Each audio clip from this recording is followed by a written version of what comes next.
একটু মনোযোগ দিয়ে শুনবেন, তাড়াতাড়ি বললে, তাড়াতাড়ি এটা বলে আমি কালকে পরীক্ষার ব্যাপারে কথা বলবো। মতামত ধর্মী রচনা, অপিনিয়ন বেসড রচনা। এটা হচ্ছে যে কোনো একটা লাইন দেওয়া থাকবে। গ্রামের জীবন ভালো না শহরের জীবন ভালো? টাকা থাকলে সুখী হওয়া যায় নাকি যায় না? চেহারা দেখতে সুন্দর হলে কি সবকিছু নাকি আরো কিছু লাগে? মানে এরকম কন মানে যেটা নিয়ে তর্ক করা যাবে, ডিবেট করা যাবে, এরকম টপিক দিয়ে দেওয়া হবে। তারপর তোমার কাছে মতামত জানতে চাইবে, তোমার ওপিনিয়ন জানতে চাইবে, তুমি এগ্রি করো নাকি ডিসএগ্রি করো। সেম ইংলিশে এরকম কন্টেন্ট আছে অলরেডি, ঠিক আছে, ইংলিশের মতোই, এবং লেখার ফরম্যাটটা অনেকটাই ইংলিশের মতো। ঠিক আছে, তো সেই জায়গাটাতে একটু ফোকাস করতে হবে। যে এই রচনাটা কারা লেখে জানো? যারা মোটামুটি বাংলা লিখতে পারে, যাদের বাংলা লেখা নিয়ে তেমন সমস্যা নেই, কিন্তু সে অনেক বেশি পড়ে আসে নাই, তার জন্য এটা। কারণ কি, মতামত ধর্মী রচনা লিখতে অনেক ইনফরমেশন লাগে না, তোমার জাস্ট লজিক দিয়ে তুমি একটু বুঝাই দিবা যে হ্যাঁ, চেহারাটা সুন্দর হলেই হয় না, মানুষের ব্যবহারটা ইম্পর্টেন্ট, মানুষের যে মেধাটা ইম্পর্টেন্ট, কাজ করার অ্যাবিলিটিটা ইম্পর্টেন্ট।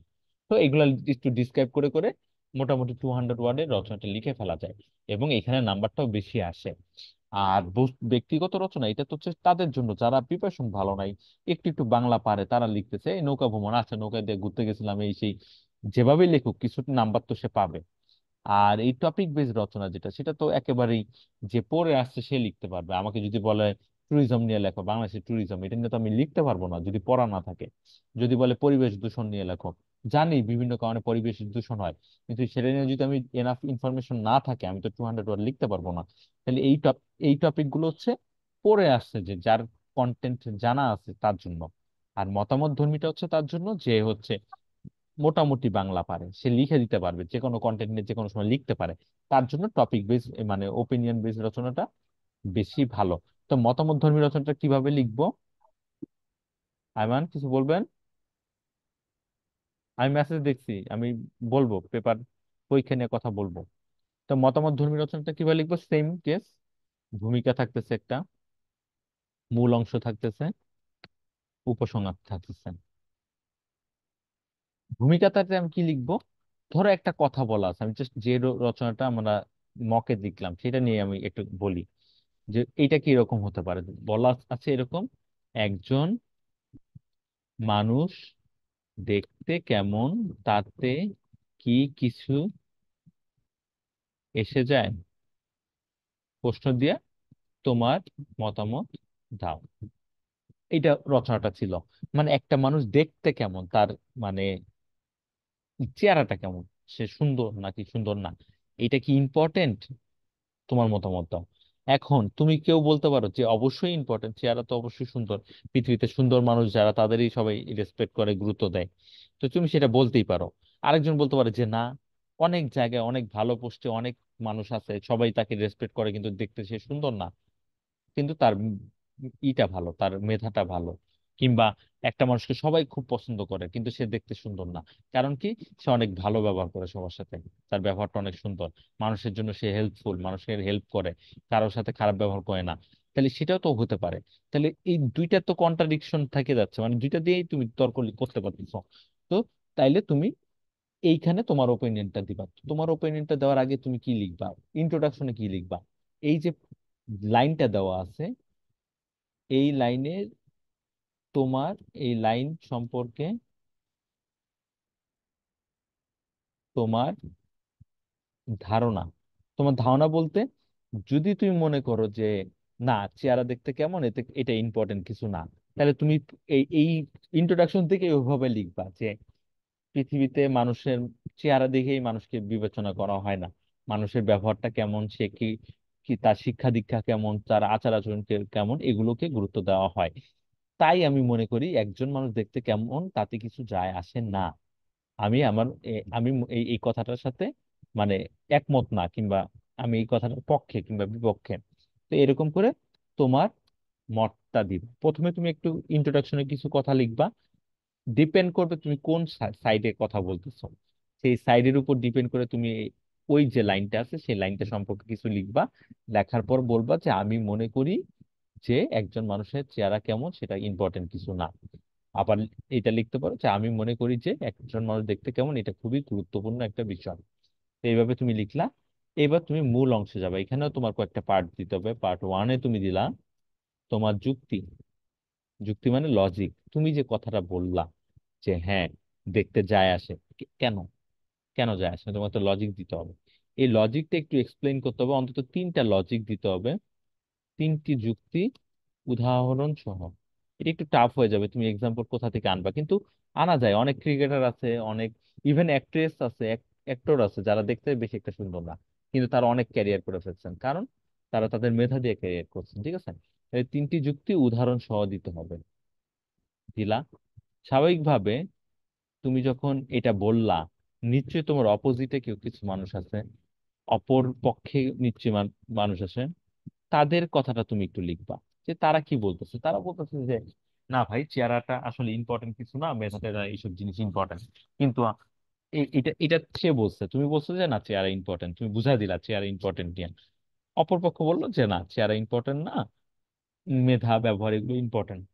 এখন তুমি তার কথার একটা কাউন্টার দিবা, অবশ্যই ইংলিশের যেমন লেখো সেম সেম ভাবে, যে একটা কাউন্টার দিবা। কাউন্টারকে বাংলায় বলে যুক্তি খণ্ডন।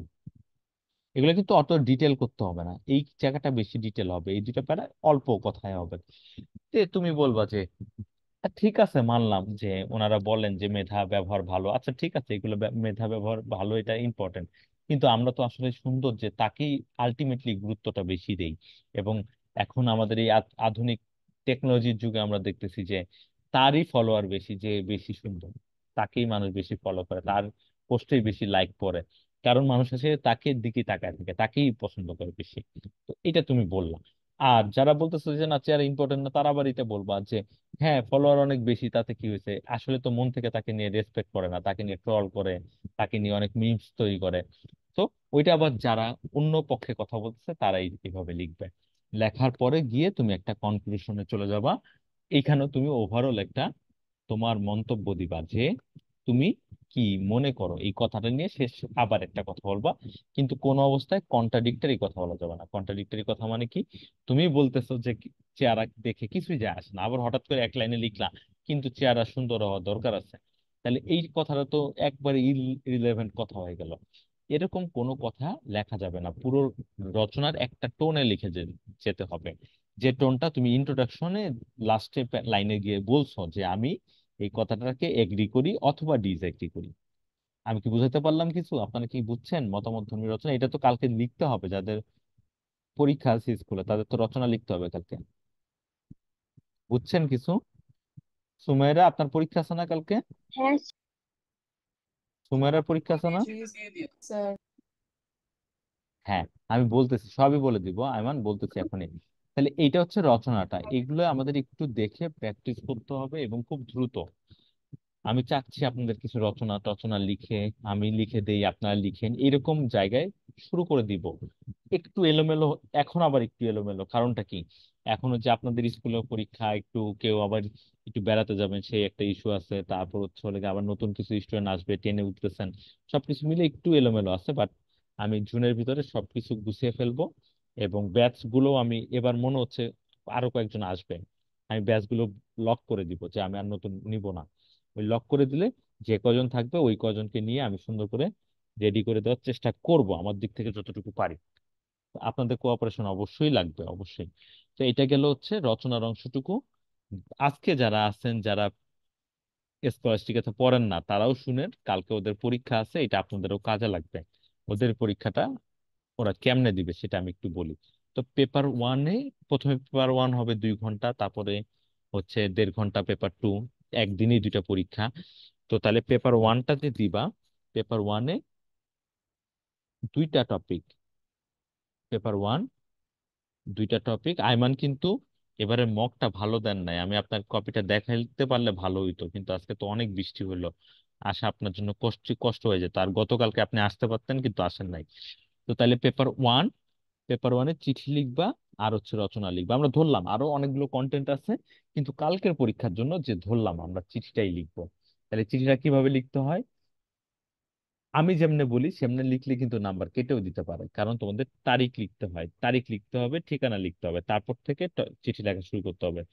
স্কলাস্টিকার জন্য শুধু ধরলাম 28/5/2024, অথবা তুমি এইভাবে লিখতে পারো, 28 মার্চ 2024, যেটা লেখো লিখলা, মিরপুর ঢাকা লিখলা, মিরপুর ঢাকা। এরপরে নিচ থেকে প্রিয় বন্ধু, অবশ্যই বন্ধু রিলেটেড কোনো চিঠি আসবে আমার মনে হয়। প্রিয় বন্ধু এসে পড়লো, এই যে এই কথাটুকু লিখলা, এইটুকু কথা যদি ও লেভেলে না লেখো সমস্যা নাই, নাম্বার কাটবে না। কিন্তু স্কলাস্টিকার টিচাররা বলেন যে এইটা লিখতে, তাই এটা লিখবা। তো তাহলে প্রিয় বন্ধু দিয়ে শুরু করবা রচনাটা। আশা করি ভালো আছো, আশা করি বানানটা দেখো, আশা করি ভালো আছো। আজকে তোমাকে, আজকে তোমাকে বলেই ওই টপিকে চলে যাবে। আজকে তোমাকে একটি মজার, আজকে তোমাকে আমার সম্প্রতি বেড়াতে যাওয়ার অভিজ্ঞতা কথা জানিয়ে এই চিঠিটি লিখছি। ঠিক আছে, আজকে তোমাকে আমার সম্প্রতি বেড়াতে যাওয়ার অভিজ্ঞতার কথা জানিয়ে এই চিঠিটি লিখছি, যদি এটা বেড়াতে যাওয়ার হয়। কিংবা যদি হয় সম্প্রতি আমার স্কুলে আয়োজিত সাংস্কৃতিক অনুষ্ঠান সম্পর্কে জানানোর জন্য তোমাকে এই চিঠিটি লিখছি। তো এভাবে করে লিখতে পারো। তুমি চাইলে এই প্যারার ভিতরেই তুমি ফার্স্ট বুলেট পয়েন্টের উত্তরগুলো দিয়ে দিতে পারো। ফার্স্ট বুলেট পয়েন্টে কি থাকে, কবে, কোথায়, কতদিন, এই জিনিসগুলো। তো ওই জিনিসগুলো তুমি শর্টকাটে লিখতে পারো, যদিও অনেক টিচারই শর্টকাটে লিখলে পছন্দ করেন না, কিন্তু আসলে শর্টকাটে লেখা যাবে। সব পয়েন্ট না, কয়েকটা পয়েন্ট, কবে, কোথায়, কতদিনের জন্য, এগুলো তো ইনফরমেটিভ, একদম ছোট ইনফরমেশন, এর জন্য অনেক ডিটেল লেখার দরকার নেই। এটা নর্মালি শুধু দেখতে হবে কবে বলতেছে, তাহলে তোমাকে ডেট উল্লেখ করতে হবে। যদি বলো গত শুক্রবার, হবে না। এটা কিন্তু কয়েকজন লিখছেন মকে, যে গত শুক্রবার আমি নৌকা ভবনে গেছিলাম। আরে গত শুক্রবার কয় তারিখ, এটা তো বললাম না। গত শুক্রবার তো অনেকগুলো ছিল। তাহলে কবে বললে একটা স্পেসিফিক ডেট লিখতে হবে, কোথায় একটা ঠিক জায়গা লিখতে হবে, যে হ্যাঁ অ্যানুয়াল কনসার্ট হয়েছে তোমার স্কুলে, সেটা কোথায় হয়েছে তোমার স্কুলের। তোমার স্কুলের নাম বলবা যে আমার এই স্কুলের এই মাঠে হয়েছে, কিংবা কোন জায়গায় হয়েছে, লোকেশনটা মিরপুরে হয়েছে, এটা এই ধানমন্ডিতে হয়েছে, গুলশানে হয়েছে, একটা জায়গা মেনশন করতে হবে। বললো কত দিনের জন্য, 3 দিনের জন্য, 2 দিনের জন্য। ঠিক আছে, এই ইনফরমেশন গুলো খুব খুব ইনফরমেটিভ হতে হবে, ক্লিয়ার হতে হবে। ক্লিয়ার না হলে হবে না। এটা গেল হলো গিয়ে তুমি ফার্স্ট পয়েন্টটা এখানে লিখে ফেললাম। ফার্স্ট পয়েন্ট এখানে লেখার পরে সেকেন্ড পয়েন্ট থেকে তুমি এখানে লেখা শুরু করলা। মনে রাখতে হবে সেকেন্ড এন্ড থার্ড পয়েন্ট যেটা, সেই দুইটা পয়েন্টই কিন্তু সবচেয়ে বেশি ইম্পর্টেন্ট। আমি বারবার বলছি, আজকে আবার বলতেছি, যে তুমি সেকেন্ড এবং থার্ড পয়েন্ট থেকে তোমাকে বুঝতে হবে কোন পয়েন্টটা বেশি ইম্পর্টেন্ট, সেকেন্ডটা নাকি থার্ডটা। যদি সেকেন্ডটা মনে হয় বেশি ইম্পর্টেন্ট, তাহলে তুমি সেকেন্ডটাকে বেশি ডিটেল করবা। আর যদি এটাকে মনে হয় যে না, থার্ডটাকে বেশি ইম্পর্টেন্ট মনে হয়, তাহলে তুমি থার্ডটা করো। আমি একটা দেখাই, তাহলে বুঝতে পারবা। আচ্ছা গেল কই, ফার্স্ট পেপার, এই যে আমি 2008 আপনাদেরকে দিব, দিছি তো, সবাই পায় নাই মনে হয়। আচ্ছা পেপার 1, এখান থেকে যদি যাই, দেখো তোমার স্কুলের বার্ষিক ক্রীড়া প্রতিযোগিতার বর্ণনা দিয়ে তোমার বন্ধুর কাছে একটি চিঠি লেখো। বার্ষিক ক্রীড়া প্রতিযোগিতা মানে হচ্ছে অ্যানুয়াল স্পোর্টস, অ্যানুয়াল স্পোর্টস এর বর্ণনা দিয়ে তোমার বন্ধুকে একটা চিঠি লিখতে বলছে। ঠিক আছে, এই দেখো, ক্রীড়া প্রতিযোগিতা কবে, কখন, কোথায় হলো, তোমার ভালো লেগেছে এমন 3টি খেলার বর্ণনা, দর্শকদের প্রতিক্রিয়া কেমন ছিল, এই প্রতিযোগিতায় কোন দিকটি ভালো লাগেনি, কেন। তাহলে এই যে কোন দিকটি ভালো লাগেনি কেন, এটা কিন্তু মেইন পয়েন্ট না। মেইন পয়েন্টই হচ্ছে তুমি কি কি খেলা তোমার ভালো লাগছে বর্ণনা দিতে বলছে, ডিসক্রাইব করতে বলছে। আর দর্শকদের কেমন লাগছে, খেলাটা দেখে মানুষের কেমন লাগছে। তাহলে সেকেন্ড এন্ড থার্ডটা ইম্পর্টেন্ট। এখানে বলা আছে বার্ষিক ক্রীড়া প্রতিযোগিতার বর্ণনা, এখানে বর্ণনার কথা বলা আছে, এখানে বর্ণনার কথা বলা আছে। আমরা বুঝে ফেললাম এখানে সেকেন্ড পয়েন্টটা ইম্পর্টেন্ট।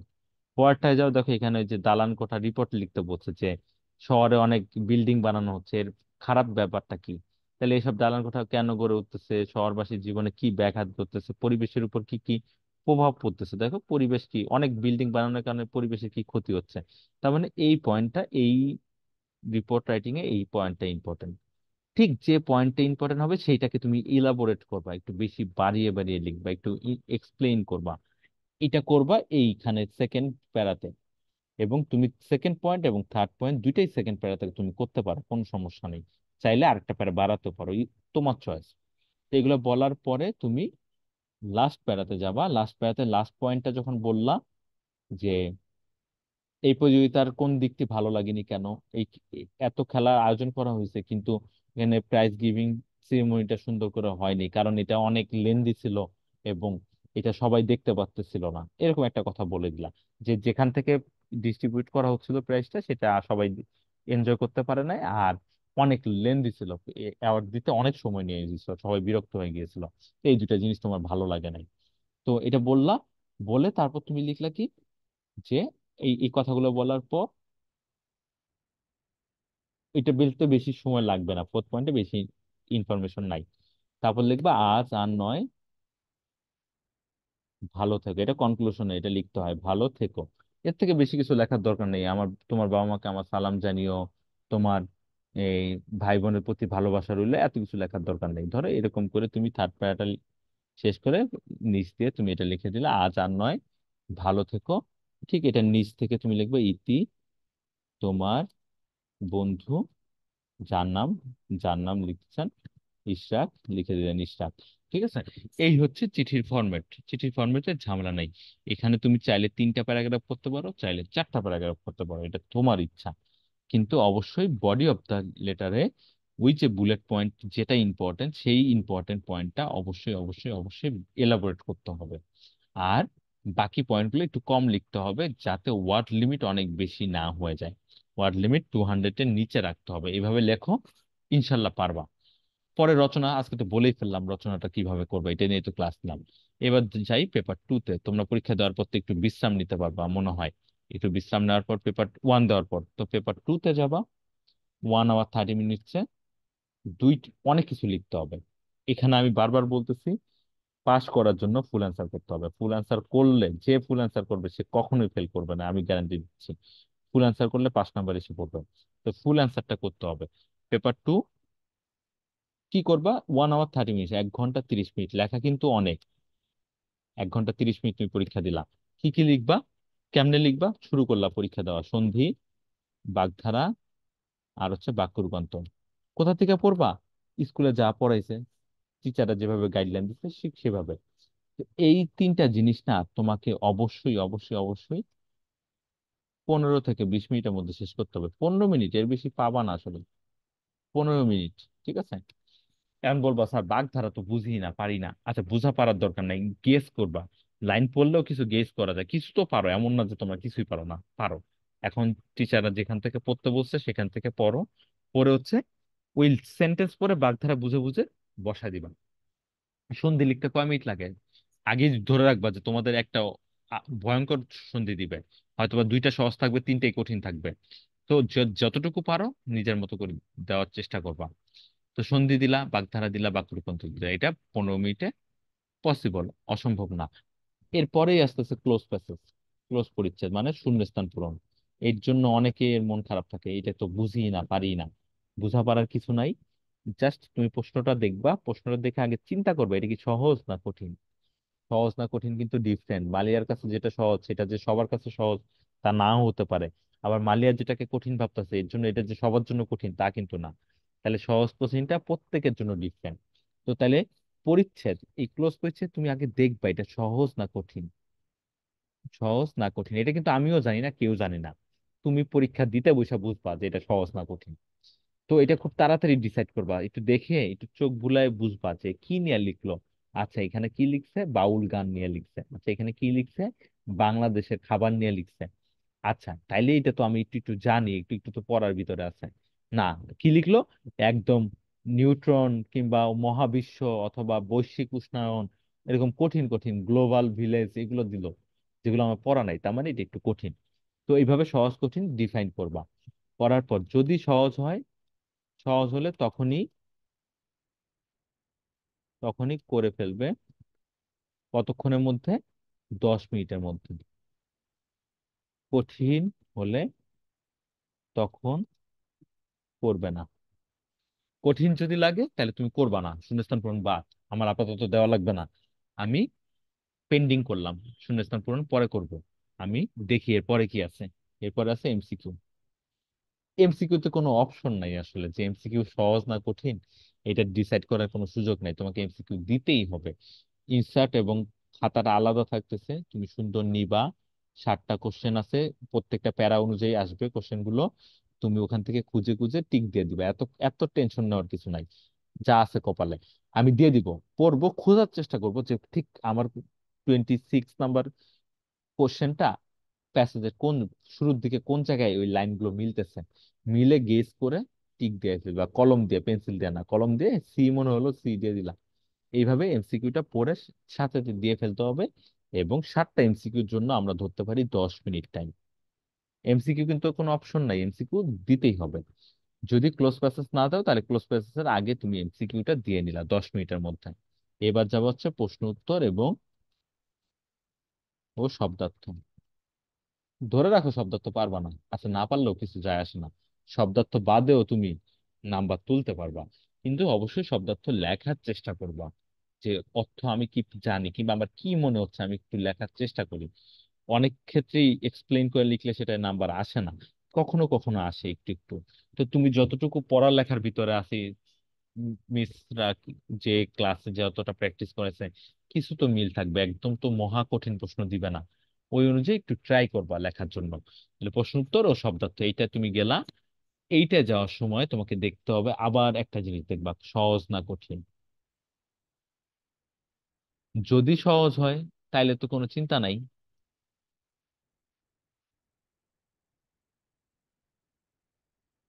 টাইমটা পরে বলতেছি।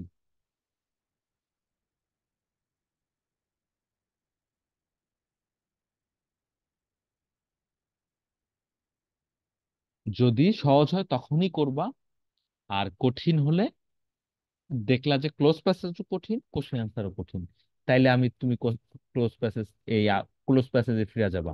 মানে এইখান থেকে এমসিকিউ করার পরে দেখলা যে এটা কঠিন, এইখান থেকে তুমি আবার ব্যাক করলা এখানে। এই যে যেহেতু এটা তুমি করো নাই, পেন্ডিং রাখছিলা, এখন এটা করবা। এটা করে দেন এখানে আসবা।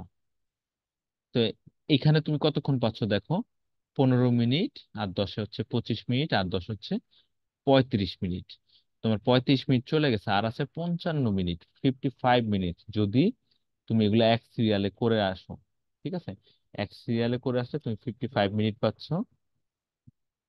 আর যদি এক সিরিয়ালে না করে আসতে পারো, তুমি এখান থেকে ব্যাক করলা, ব্যাক করে যখন করে আসলা, তখনও কিন্তু ওই একই জিনিস হচ্ছে, এখানে তোমার সময় একটু বেশি যাবে যেহেতু কঠিন।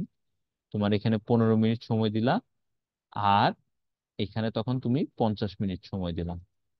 কঠিনে হইলে কিন্তু টাইম কম দিলা, দেখো বলতে পারো স্যার কঠিনে তো বেশি টাইম দেওয়া উচিত না, কঠিনে কম সময় দিবা, কারণ প্রশ্ন উত্তরে, কারণ কি কঠিন যখন হয়ে গেছে তুমি বুঝতেছো না পারতেছো না, কপি পেস্ট ওখান থেকে তুলবা। হ্যাঁ হ্যাঁ, অবশ্যই মিস রাগ করবে, বকা দিবে দেখ, কিন্তু নাম্বারও কিছু দিবে, কিন্তু যে লেখে না সে শূন্য পাবে।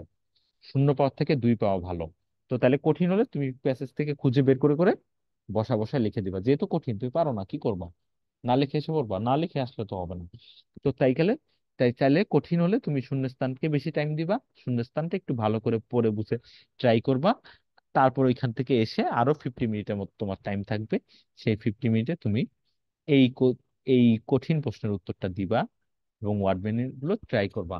আমি যা বললাম এটা যদি একটু মাথায় রাখতে পারো, এটা কিন্তু তোমাদের আগের ব্যাচ, তার আগের ব্যাচও কিন্তু অ্যাপ্লাই করছিল এবং তারা কিন্তু মক দিয়ে হ্যাপি ছিল। মানে তোমাদের তো মক না, ফাইনাল পরীক্ষা, এবং মক দিয়েও তারা হ্যাপি ছিল, তারা কিন্তু কমপ্লিট করতে পারছে। এখন যেহেতু এটা 9-এর ফাইনাল পরীক্ষা, আমি বুঝতেছি না কি রকমের কোশ্চেন হবে, কিন্তু মকের কোশ্চেন কি রকম হয় আমি একটু একটু আইডিয়া আছে, তখন যখন তোমাদের মক হবে তখন আমি মকে একটু একটু হেল্প করতে পারবো। বাট আজকে কোন রকম সাজেশন দিয়ে হেল্প করতে পারবো না, কারণ এটা তোমরাই বেটার জানো যে তোমাদের টিচার কিভাবে তোমাদের গাইডলাইন দিচ্ছেন। অবশ্যই গাইডলাইন দিয়ে রাখছে, ঠিক আছে। তো এটা হচ্ছে পেপার 2 এর পরীক্ষা দেওয়ার ফরম্যাটটা। সবসময় টাইমটা দেখতে হবে যে আমি এত জিনিসগুলো আমি কি 35 মিনিট কিংবা 40 মিনিটের মধ্যে করে ফেলতে পারতেছি কি না, কারণ এইখানে আমাকে বেশি সময় লাগবে। 90 মিনিটের ভিতরে অ্যাটলিস্ট 45 মিনিট আমাকে এগুলোতে ব্যয় করতে হবে, এগুলোতে দিতে হবে। তারপর হচ্ছে এগুলো আমরা দিব। প্রশ্ন উত্তর কিভাবে লিখবো? 6 নম্বরের জন্য 4টা পয়েন্ট, 4টা পয়েন্ট মানে 4টা বুলেট পয়েন্টের উত্তর আমাকে দিতে হচ্ছে। লেখা অনেক বড় হতে হবে না, লেখা ছোট হোক কিন্তু পয়েন্ট গুলো কভার করতে হবে।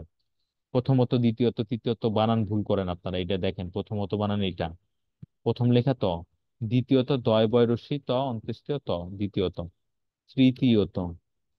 আর একটা লেখেন শেষমেশ, শেষমেশ বানানো ভুল লেখেন, শেষমেশ বানানো হচ্ছে এইটা। শেষমেশ না লেখা লেখা বলা যেতে পারে সব শেষে, শুনতে ভালো লাগে সব শেষে কিংবা পরিশেষে। কিন্তু সবসময় এগুলো না লিখে কখনো কখনো তাছাড়া, এছাড়া এগুলো লিখবে। এগুলোরও এক্সপ্লেইন আছে, আমি করব পরে, যেগুলো কখন লেখা উচিত। এছাড়া, তাছাড়া এগুলো দিয়ে অ্যাড করে করে সেন্টেন্স গুলো ক্রিয়েট করবা। মেইন টার্গেট থাকবে আমি ফুল অ্যান্সার করব, ফুল অ্যান্সার পেপার টুতে করতেই হবে। পেপার ওয়ান তো বললামই, বুঝে শুনে সিলেক্ট করবা, চিঠিটাই লেখার চেষ্টা করবা, আর রচনা এখান থেকে যেটা করতে ভাল লাগে সেটা করবা। আচ্ছা, আমার কথা মোটামুটি শেষ, এখন আপনাদের কোনো প্রশ্ন থাকলে বলেন।